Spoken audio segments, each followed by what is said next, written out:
लोकसभा चुनावी शोर मचा हुआ है। ऐसे में बस्तर लोकसभा सीट में जो भाजपा प्रत्याशी हैं महेश कश्यप, भाजपा ने उन पर अपनी उम्मीद जताई है, विश्वास जताया है और आज एक आम जनसभा को संबोधित करने के लिए मुख्यमंत्री विष्णुदेव साय बीजापुर के भैरमगढ़ ब्लॉक के निरसनार पहुंच रहे हैं।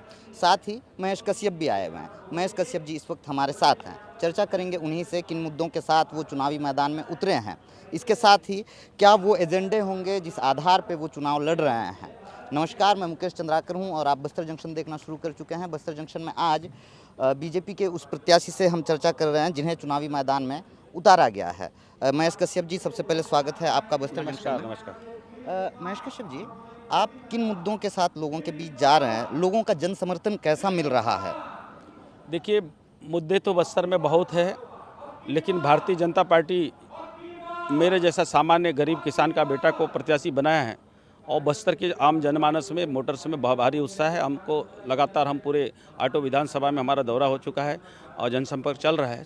उस बहुत उत्साह के साथ हमको जन समर्थन मिल रहा है और भारतीय जनता पार्टी को के ऊपर इसीलिए भरोसा है, मोदी जी गारंटी पे के गारंटी देने वाले लोग मोदी जी हैं और छत्तीसगढ़ को हमने बनाया है तो संवारने का भी जवाबदारी भारतीय जनता पार्टी को है।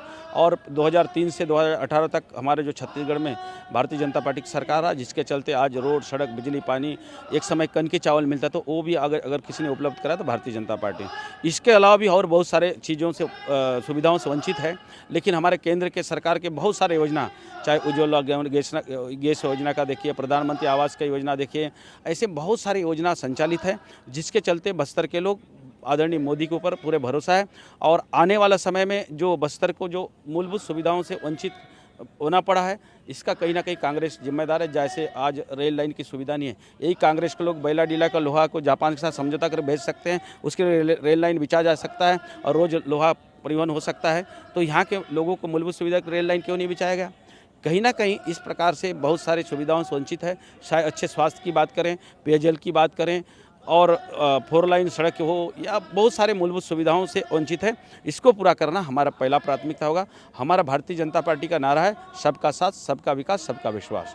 रेल लाइन विस्तार के साथ एक बड़ा मुद्दा जो है एनएमडीसी का जो हेडक्वार्टर है उसे बस्तर में ही शिफ्ट करने की लंबे समय से मांग चल रही थी। कांग्रेस ने भी मुद्दा बनाया, आपकी भी सरकार थी 15 सालों तक। आप उस मुख्यालय को बस्तर में क्यों शिफ्ट नहीं कर पा रहे? नहीं, हमारा पहला मांग वो भी रहेगा। मैं आपको बता दूं, मेरे को जब कई पत्रकार और मेरे को अपने संगठन के लोग आपका कौन सा 5 मुद्दे रहेंगे मैंने बताया, तो मेरा उसमें एनएमडीसी का मुख्यालय जगदलपुर में लाना ये भी पहला प्राथमिकता होगा। लेकिन इसका जिम्मेदार कौन है भाई? जब जापान के साथ समझौता हुआ, एनएमडीसी के द्वारा लोहा खनन का प्रारंभ हुआ, तो इस प्रदेश में किसका सरकार था? इस देश में कांग्रेस पार्टी के लोग 60 वर्ष शासन किए हैं और हमारे भारतीय जनता पार्टी मात्र महज 15 वर्ष अगर राज्य में भी देखेंगे और 16 वर्ष, 16.5 वर्ष केंद्र में। इतने कम समय में आज जितने भी योजनाओं का आप अब उठा के देखिए, भारतीय जनता पार्टी का देन है। कांग्रेस के लोग सिर्फ नारा देते रहे, कांग्रेस लाओ गरीबी हटाओ का नारा। हमारे बस्तर में चूतिया बनाने के लिए हमारे गरीबों को क्या बोलते थे? आत नहीं रहने से बात नहीं मिलेगा। इस प्रकार नारा देके 60 साल शासन किए, इसीलिए आज कांग्रेस पार्टी को ऐसे मजबूरी में ला खड़ा कर दिए। आज उनके कांग्रेस के राष्ट्रीय अध्यक्ष सोनिया गांधी, पूर्व राष्ट्रीय अध्यक्ष, चुनाव मैदान से भाग के राज्यसभा जाना पड़ा। उनके उत्तराधिकारी, गांधी परिवार का उत्तराधिकारी राहुल गांधी अपने पुश्तैनी सीट बाप दादा से चुनाव लड़े तो वहाँ छोड़ के वायनाड भागना पड़ा। यहाँ का वर्तमान सांसद प्रदेश अध्यक्ष वो भी चुनाव मैदान से भाग चुके हैं। अंतिम समय में कवासी लखमा को इसलिए टिकट दिया गया है क्योंकि 2000 करोड़ रुपया के शराब घोटाले का आरोपी है, उनके खिलाफ FIR है। उस पैसा को कम से कम खर्च करके कम से कम वो छत्तीसगढ़ के बस्तर की जनता को चूतिया बनाने का कोशिश करेंगे। लेकिन अब बस्तर के लोग ताने हैं, ऐसे लोगों को अब दोबारा कभी भी मौका नहीं मिलेगा। और खासकर कवासी लखमा को तो बस्तर के युवाओं, जो पढ़े लिखे युवाओं का जो अपमान हो रहा है, इसका बदला अब आने वाला चुनाव में लेने वाले हैं। आपने अभी कहा कि 5 प्रमुख जो मुद्दे होंगे बस्तर के विकास के लिए, तो कौन से 5 प्रमुख मुद्दे हैं एनएमडीसी का मुख्यालय बस्तर लाने के अलावा? उसके अलावा रेल लाइन का है, वो रेल लाइन का भी महत्वपूर्ण बस्तर के लोगों को ज़रूरत है। उसके अलावा हमारा 4 लाइन भी होना चाहिए, अच्छे हॉस्पिटल होना चाहिए। आज हमारे हॉस्पिटल नहीं होने से बहुत लोगों का बेमौत मरना पड़ रहा है। मैं एक उदाहरण बता सकता हूँ। शिवरात्रि के दिन धरना का घटना हुआ, जो एक 7 साल की बच्ची, उसको एक्सीडेंट हुआ, उसका माँ पिताजी कोई नहीं है, उसको रायपुर रेफर करना था, लेकिन यहाँ हेड इंजरी के कारण कोई न्यूरो सर्जन नहीं होने के कारण उसको बेमत मरना पड़ रहा है। इस प्रकार से घटनाएं हो रहा है, तो इसका जिम्मेदार कोई नहीं, कांग्रेस पार्टी के लोग। सबसे बड़ा मुद्दा होगा हमारा यहाँ का जो नक्सलवाद, जिस नक्सलवाद के चलते हमारा रोड, सड़क, बिजली, पानी, जो मूलभूत सुविधाओं से हमारे लाखों लोग वंचित है। और ये समस्या अगर ख़त्म होगा तो हमारा बस्तर स्वर्ग में गिना जाएगा। और बस्तर को अगर कोई भी विकास से अवरुद्ध करके रखा है तो ये एक समस्या है। ये हमारा भारतीय जनता पार्टी का पहला लक्ष्य होगा, मतलब प्राथमिकता होगा। आपने सुना होगा हमारे देश के यशस्वी गृह मंत्री अमित शाह हर 5 किलोमीटर में कैंप खोलेंगे और नियत नीलनार योजना के माध्यम से यहाँ के युवाओं को केंद्र एवं राज्य सरकार को मूल योजनाओं के साथ जोड़ के उनको मुख्य धारा में लाने का प्रयास करेंगे। अगर उसके बाद भी वो नहीं मानते हैं, हमारे प्रदेश के गृह मंत्री ने स्पष्ट कहा है, हम उनसे बात करना भी चाहते हैं, अगर नहीं मानेंगे तो हमारा वही होगा, साम दाम दंड भेद, तीनों तरीके से निपटेंगे और बस्तर को हम आगे बढ़ाने का प्रयास करेंगे। नक्सलवाद एक बड़ा मुद्दा है। नक्सलवाद के खात्मे के लिए हम खुद भी देख रहे हैं, सत्ता परिवर्तन के बाद सरकार बेहद आक्रामक नज़र आ रही है। नए पुलिस कैंप स्थापित किए जा रहे हैं, ढेर सारे एनकाउंटर हो रहे हैं। इस एनकाउंटर में फर्जी एनकाउंटर के भी आरोप लग रहे हैं, आदिवासी मारे जा रहे हैं। एक दूध मुही बच्ची की मौत हो गई है महेश जी इस लड़ाई में। ये बेहद तकलीफदेह है, इसे आप कैसे देखते हैं? देखिए, नक्सलवाद कहीं ना कहीं हमारे लोगों को ही एक प्रकार से हमारे आम गांव वाले के आड़ में वो अपना रोटी सेक रहे हैं और कहीं ना कहीं उनको सामने कर रहे हैं, उनको बेमत मरने को मजबूर कर रहे हैं। लेकिन पुलिस का या सरकार का उद्देश्य नहीं है कि कोई भी आम आदमी मरे या उनको गोली लगे या उनका नुकसान हो। लेकिन कहीं ना कहीं ऐसा, कहीं दुर्भाग्य से ऐसा हो रहा है, तो इसलिए इसके लिए हमको भी तकलीफ है, क्योंकि हमारे भाई, हमारे बहन, हमारे बस्तर के लोगों का ही नुकसान हो रहा है। तो इसीलिए इसका जिम्मेदार तो ये हमारे यहाँ के जो सत्तासीन लोग और जो खासकर जो राजनीतिक पार्टी के लोग संरक्षण दे के रखे हैं, जिसके संरक्षण में लोग फल रहे हैं, तो ये इनकी अगर हमारा जो भारतीय जनता पार्टी उसके खिलाफ एक्शन लेने का प्रयास करते हैं तो ये मानवाधिकार का आड़ दिखाते हैं। यही लोग फिर वो गांव वाले को आरोप दिखाते हैं। अगर उस गांव में नक्सली नहीं है, जैसे उदाहरण के लिए आप देखे होंगे कई समय बीजापुर के इस रोड में हर जगह नक्सली घटना होता था, लेकिन आज नहीं है। यहाँ रोड आया, बिजली आया, कैंप आया तो नहीं है। तो इसका मतलब नक्सली कहाँ है, फिर कौन है?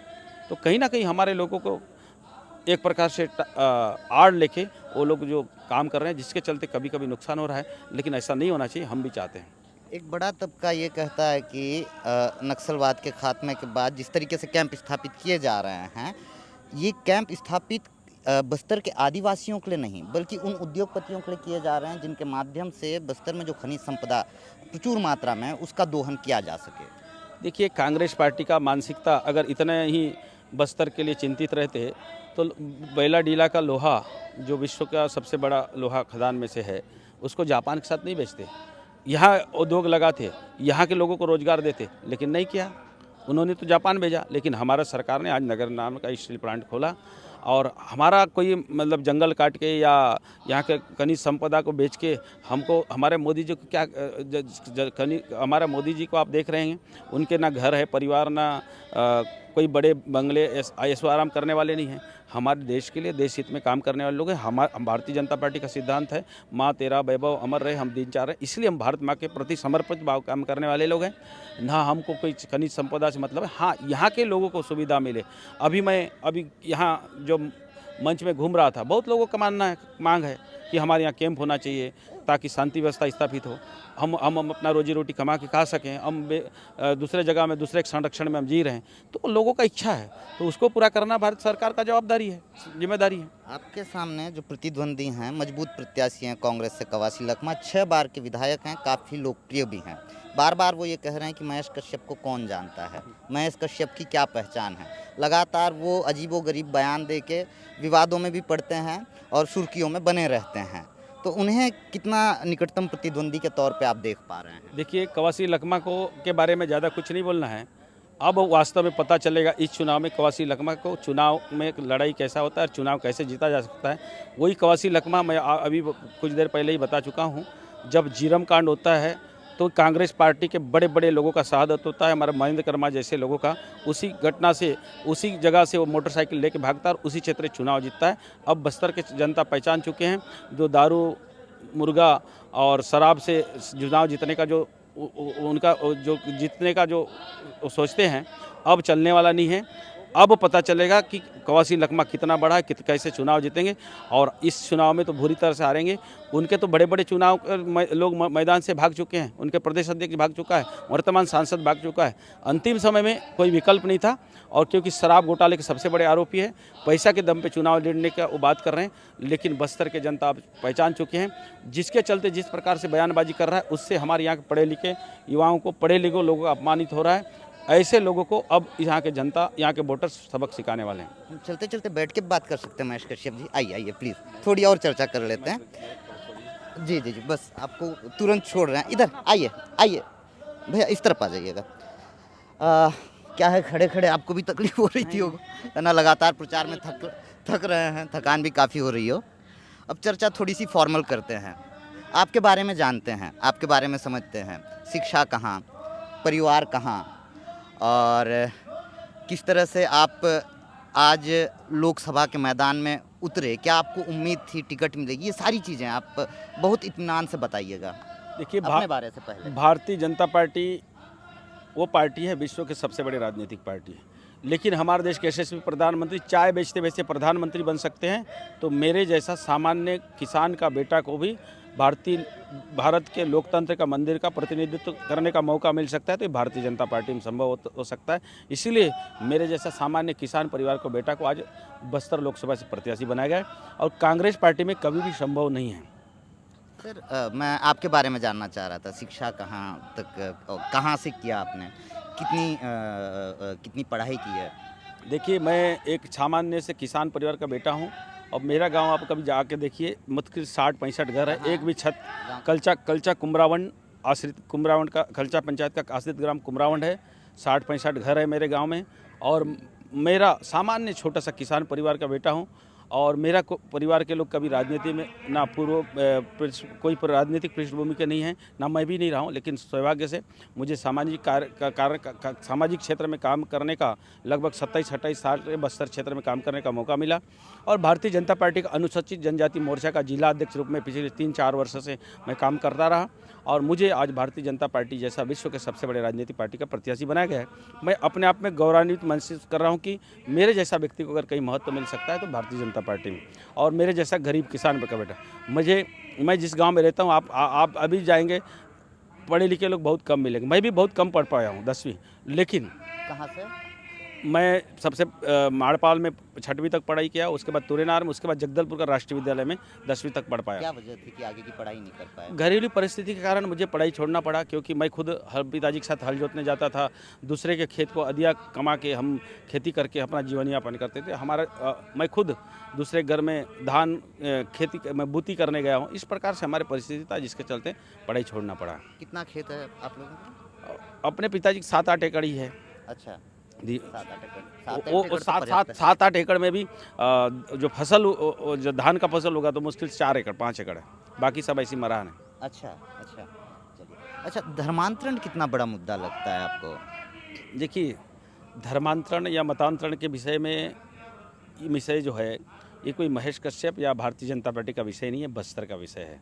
हमारी जो बस्तर की संस्कृति, परंपरा, रीति रिवाज आप देखे होंगे, हजारों साल से यहाँ मुगलों का शासन आया, 800 साल मुगलों का शासन चला, 200 वर्ष अंग्रेज का शासन चला, लेकिन उसके बाद भी हमारा बस्तर का संस्कृति, परंपरा, रीति रिवाज संरक्षित सुरक्षित रहा।